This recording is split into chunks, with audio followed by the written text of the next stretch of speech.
Il 5 agosto del 1938 viene pubblicato il Manifesto sulla razza, che sostiene l'esistenza di razze diverse, alcune, per utilizzare le parole del testo, grandi, altre piccole.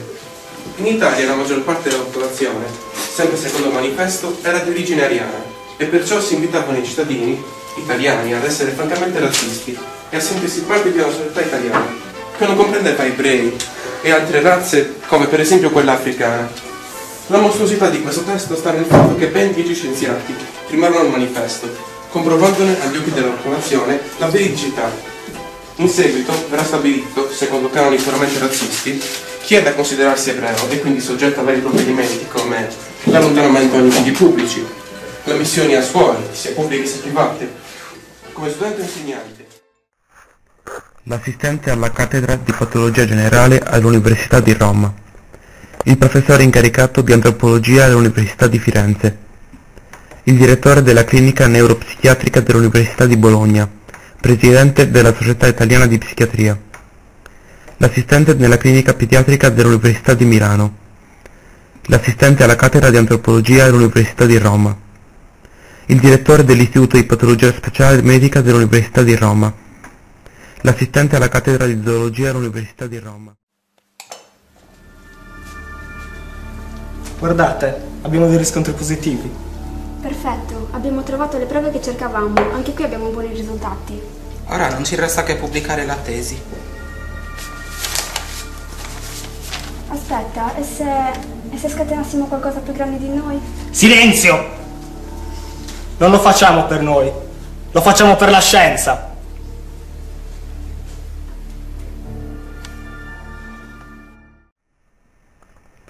Il Gran Consiglio del Fascismo stabilisce il divieto di matrimoni di italiani e italiane con elementi appartenenti alle razze camita, semita e altre razze non ariane, il divieto per i dipendenti dello Stato e da enti pubblici, personale civile e militare, di contrarre matrimonio con donne straniere di qualsiasi razza, il matrimonio di italiani e italiane con stranieri, anche di razze ariane, dovrà avere il preventivo consenso del Ministero dell'Interno. Dovranno essere rafforzate le misure contro chi attenta al prestigio della razza nei territori dell'impero. Il presidente, scusate, ci è giunta una notizia dell'ultima ora. È stato appena approvato il moderno decreto. Secondo nuove teorie scientifiche, le piaghe che affliggono la nostra società, quali criminalità, tossicodipendenza, alcolismo, sono da considerarsi malattie trasmissibili geneticamente.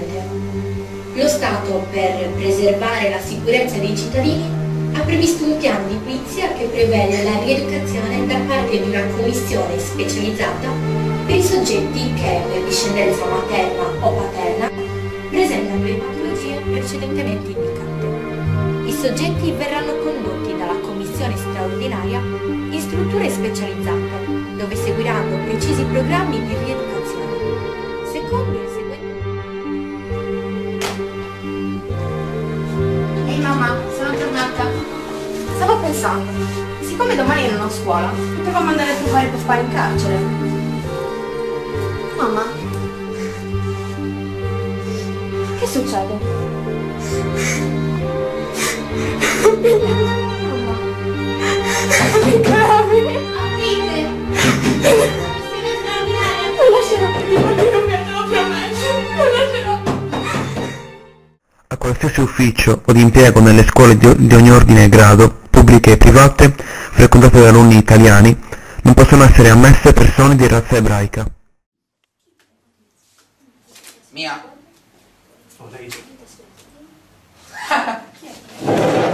Come mai sei venuto oggi a scuola? Mammina oggi non ti ha mandato a comprare la dose, eh? Non parlargli, più di drogata. Ma cosa vuoi mettere? Si è drogato lui, è bastonata la mamma, il padre e tutta la famiglia. Partito. Oh! Smettetela! Basta! Chi è stato, eh? Tu, Fero, in presidenza. Andiamo. Non possono conseguire l'iscrizione negli elenchi speciali coloro che abbiano riportato condanna per delitto non colposo, per il quale la legge commina la pena della reclusione, non inferiore nel minimo a 2 anni e nel massimo a 5. Basta, non si può più andare avanti così. Ci vogliono tirare fuori da tutto. Prima Gianni che l'hanno licenziato, Francesca che ha dovuto ritirare i figli da scuola. Non ci voglio credere a questa storia delle strutture specializzate e che la commissione straordinaria abbia tutto questo potere. È impossibile! È possibile, visto che hanno aggiunto un'altra voce nella carta d'identità apposta per noi. Avete sentito come ci chiamano adesso? Sangue sporco. Come se il sangue decida per me. Ho paura per mia moglie e i miei figli. Chissà cosa ci fanno queste crisi. Non lo so e non mi interessa, ma so solo che non me ne rimarrò con le mani in mano.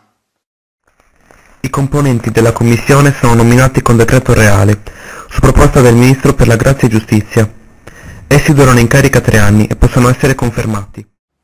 Adesso questi treni vi condurranno in strutture specializzate. No, no, non può essere, no! Aspetta, aspetta, no! Dai, la tua cosa, aspetta!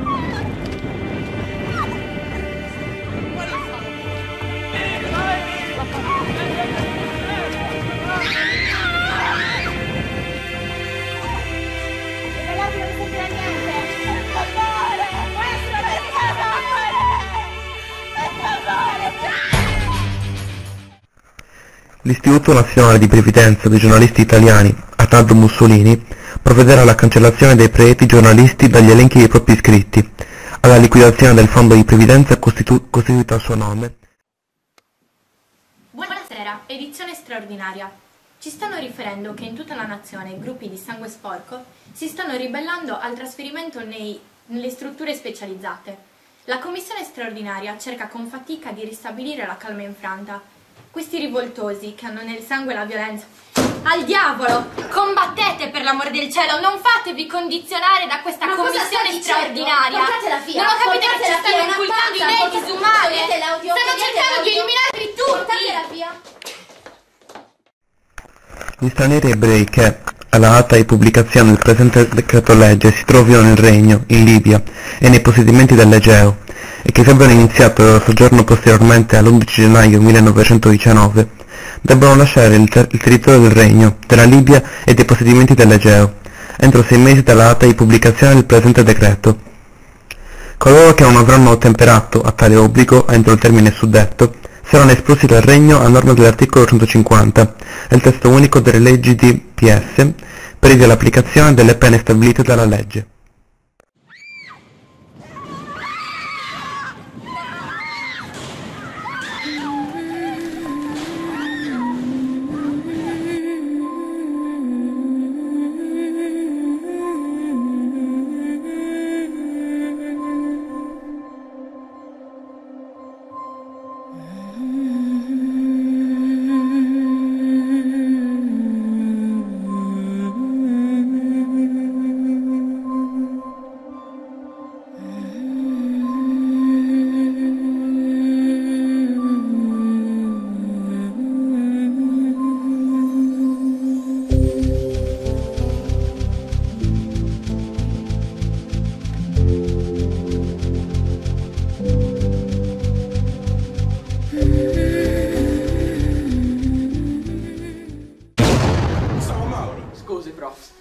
Beh, riprendiamo.